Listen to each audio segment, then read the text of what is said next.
Elephant తెచ్చిపెట్టడమే. లక్షల కోట్లు 29 గ్రామాల్లో పోసి రాష్ట్రం బాగుపడుతుందని చెప్పడం అంటే తెల్ల ఏనుగుని తెచ్చి మేపమన్నట్టే, అంతకు మించేది లేదు.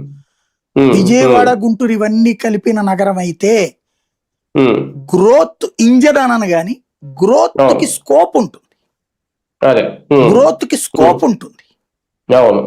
గ్రోత్ ఇంజన్ వేరు. లైక్ నేను చెప్పినట్టు హైదరాబాదు, చెన్నై ఇవన్నీ కూడా అక్కడ అన్ని రకాలు ఉన్నాయి.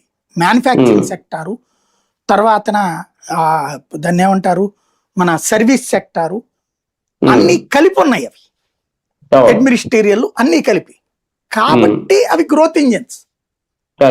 ఇక్కడ అందులో మనం ఒకటో వంతే ఉంది, ప్రభుత్వమే ఉంది ప్రస్తుతానికి. అంతే అంతే. అవును. దీంట్లో ఎంప్లాయ్మెంట్ ఆపర్చునిటీస్ ఇచ్చే వ్యవస్థ లేదు ఇప్పుడు. Employment opportunities either service sector ద్వారా వస్తుంది లేదా మ్యానుఫ్యాక్చరింగ్ సెక్టార్ ద్వారా వస్తుంది. అవి 29 గ్రామాల్లో నువ్వు పెట్టలేవు.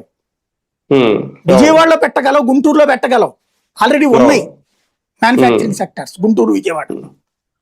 బొమ్మలు తయారు చేసే దగ్గర నుంచి, పప్పు చెక్కలు తయారు చేసే దగ్గర నుంచి, స్టీల్ సామాన్ల దాకా అనేక ఉన్నాయి మ్యానుఫ్యాక్చరింగ్ సెక్టర్. వాటికి యాడెడ్ అడ్వాంటేజ్ అవుతుంది రాజధాని అన్న.